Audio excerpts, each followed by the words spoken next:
this is a very important bill. I have some prepared comments, but before I make those and we hear from our council members and some other people, I just want to say a couple of things off the cuff about this. First of all, inside that building, we spend a lot of time trying to figure out how to deregulate things in order to make the city operate better. And I'm hard pressed to want to keep adding more rules or legislation to the books, unless it's of absolute importance, and we totally believe in doing that. In this particular case, I don't think I could feel any stronger, especially, and I'm going to draw a comparison, in light of what happened at Aliamanu and people's disregard for the dangers, not just at Aliamanu, for aerial fireworks, our inability to control that, albeit we are in the business of now trying to control our ports and confiscate. I'll save that for another day.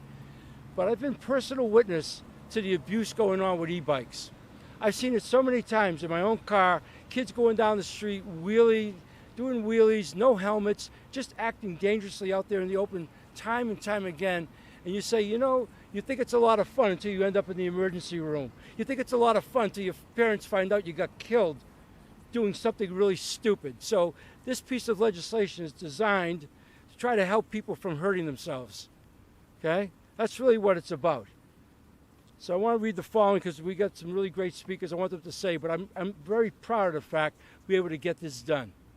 So today's a significant step forward in ensuring that our roads are safer for our residents and visitors as we address the growing presence of e-bikes on the streets. And I wanted to add one other thing. Augie, Tulba, and I actually took a couple of e-bikes out and went out to the pathway in Waipahu and drove it because I wanted to see what it felt like.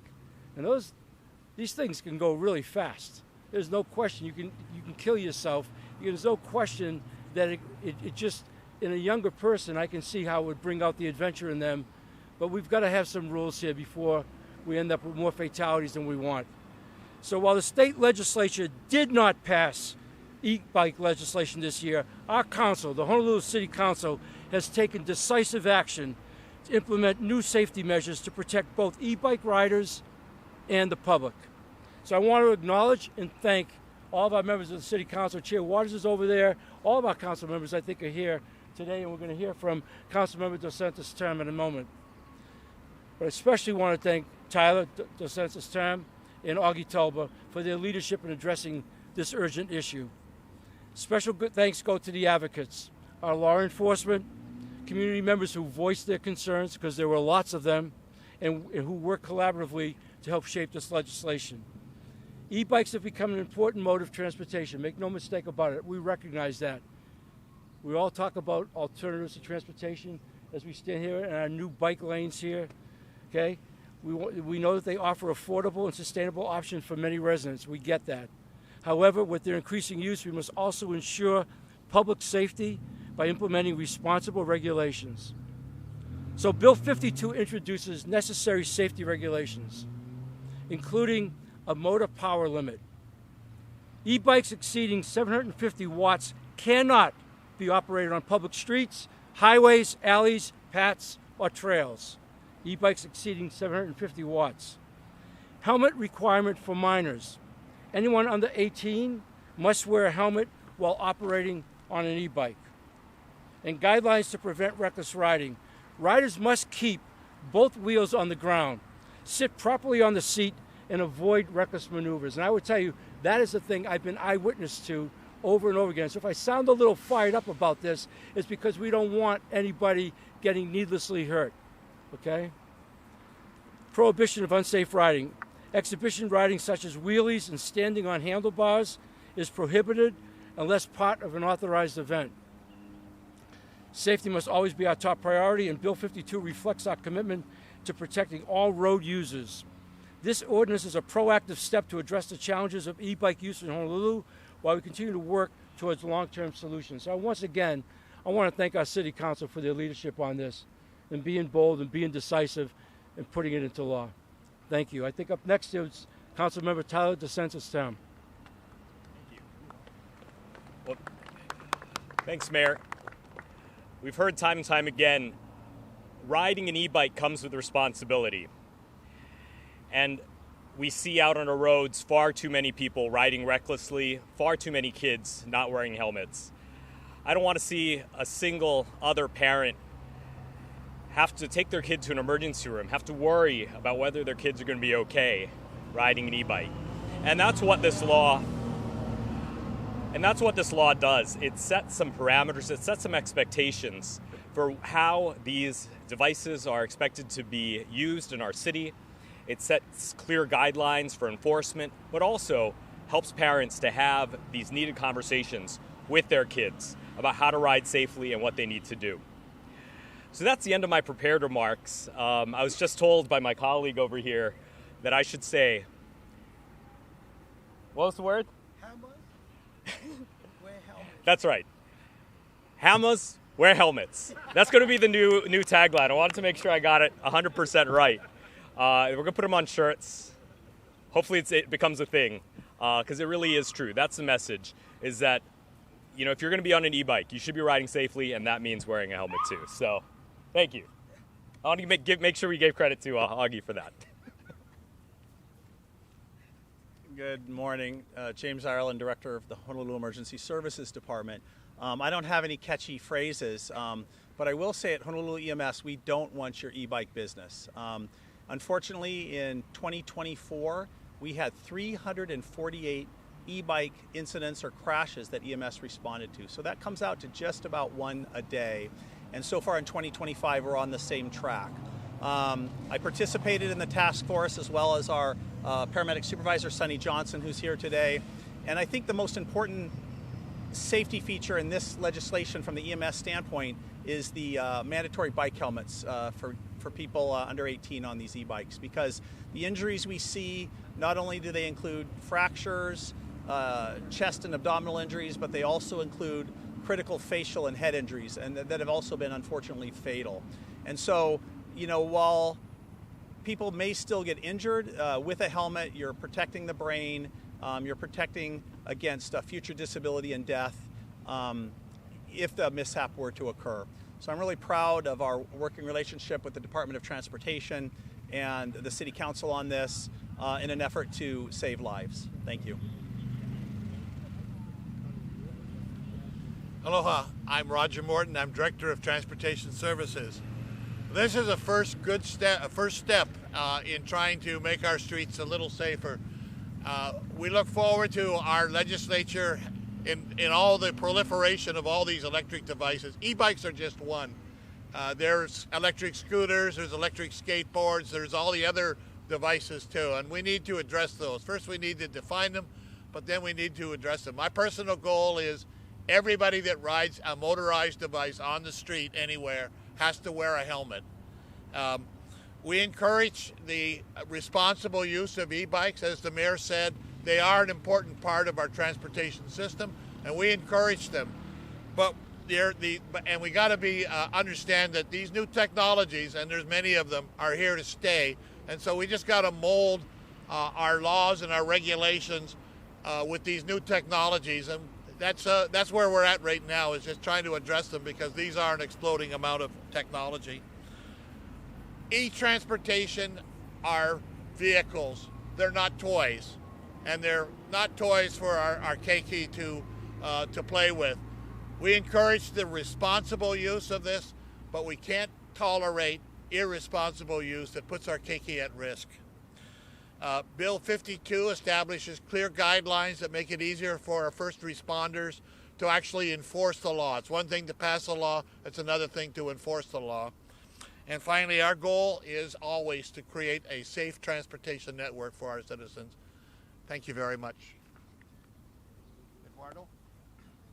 Aloha and good morning. My name is Eduardo Hernandez with the Hawaii Bicycling League. For 50 years, we've been working to help people to choose a bicycle for recreation, for transportation, and for health. We are absolutely delighted to partner with the City Council and the mayor every day that we can talk about safety and elevate the conversation about safety, and each of us, our role to be safer on the roads is a good day. So thank you, Mr. Mayor. Thank you, members of the City Council, and please join us for a ride. Check us out. Thank you.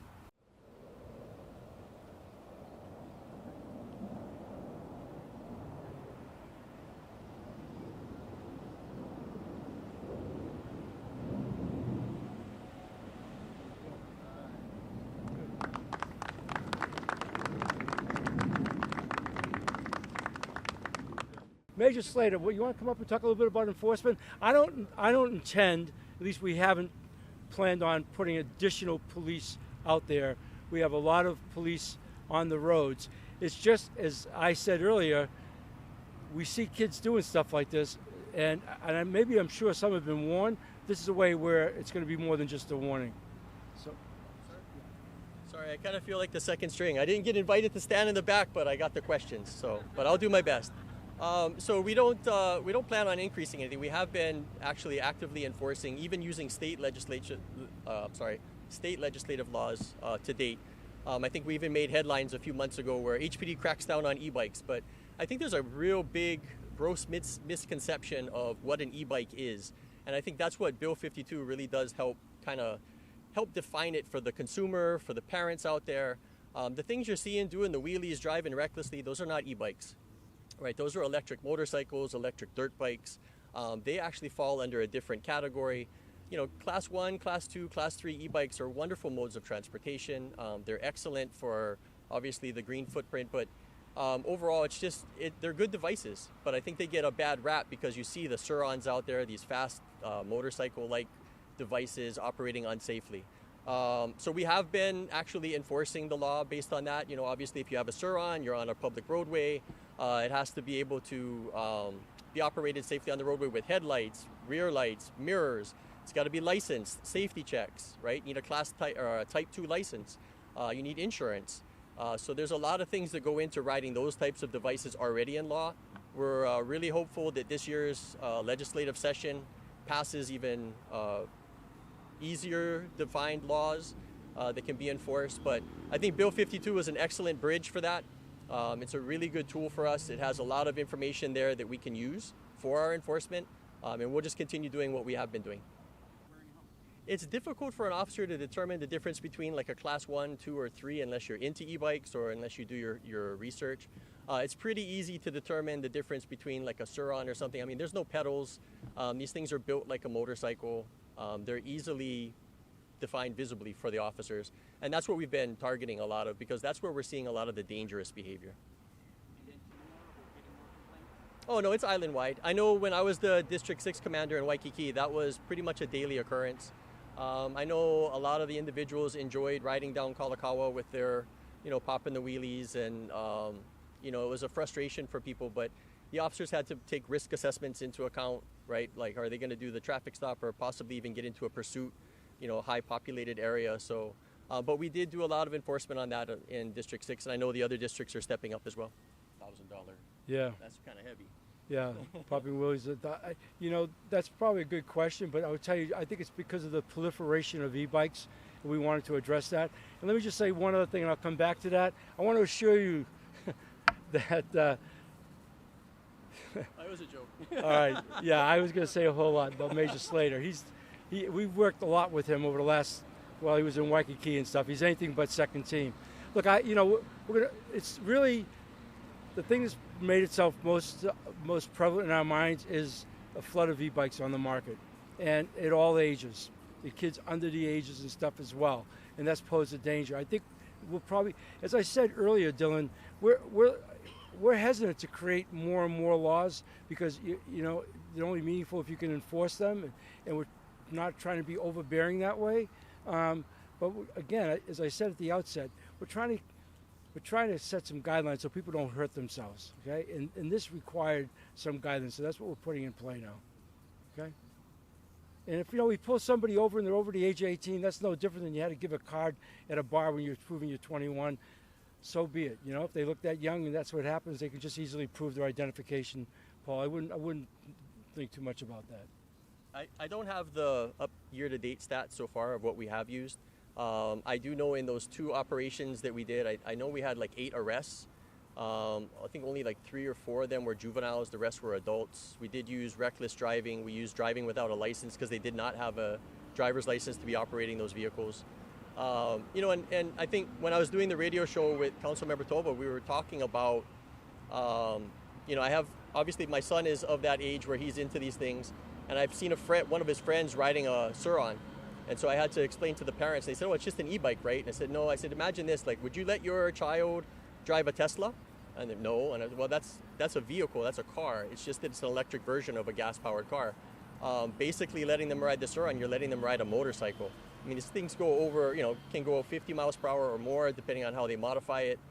They're very dangerous, right? And I think the key takeaway that you folks should really be focusing on with this Bill 52, it really does help with having these young kids that maybe can't make a good decision yet, wear a helmet, right? I think Dr. Ireland and I we're big proponents for this, that helmets save lives, right? I promise you this. I've been to hundreds and hundreds of crash scenes where people are dead just because they did not wear a helmet.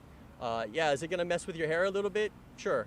But I would much rather have a messy hair day than end up in the hospital or worse, right? And so that's something that we really wanted to push, and I really appreciate that Bill 52 adds that. To clarify the bad driving, it's an extra tool for us, right? It's not to say that class 1, 2, or 3 will never pop wheelies, right? So this adds that tool for us to address that issue, right? And then just clear definitions, just that 750 watts or less, that's what's defined as the electric bike, and anything beyond that is not. So if you want to use the argument, oh, it's not a motorcycle, it's a bike, well, Bill 52 counters that and says you can't operate it on a public roadway, right? If you're going to take the avenue and say, oh, it's a motorcycle, well, then you need a class 2 license. So I think Bill 52, it's a good bridge. Hopefully the state passes a good law this year that can help support that. But again, it's a really good start. And I just would like to just mention the one thing, the e-bike working group, that was excellent. I just want to highlight that it was a really strong collaborative effort. Everybody had a seat at the table. This wasn't just everybody working in silos and sending the council members their suggestions. This was everybody getting together, working with the Hawaii Bicycling League. It was just an excellent collaboration with community stakeholders, and I couldn't be more proud of the results. So, yeah, I'll just say that. And it was just a joke, Mayor, about the second string. Yeah, I get it. Breaking the ice. I want to make one point, though, Paul, on that, and that's why I opened up and even talking about rulemaking. I hope we don't give any citations. This is about personal safety, public safety, but you need to have rules sometimes. So people can understand what they can and cannot do. So this is just us articulating, so there's no ambiguity about what's wrong, with the intention of keeping people from getting hurt. That's really what the agenda is. That's our goal. Go to the rider. Yeah, I think it would go to the rider to use common sense. That way it wouldn't punish everybody else. Okay? Yeah. Do you know about e-bike tour groups? I know of one, Yeah, okay. All right. Anybody else? Look, I just want to thank everyone for coming out. This really is an important piece of legislation. I want to finish up again thanking our city council for taking the initiative. I really appreciate what the major just said about the collaboration that went in. This is for our community. This is for our keiki. It's for everybody that gets on bikes just to be safe. Thank you, everybody.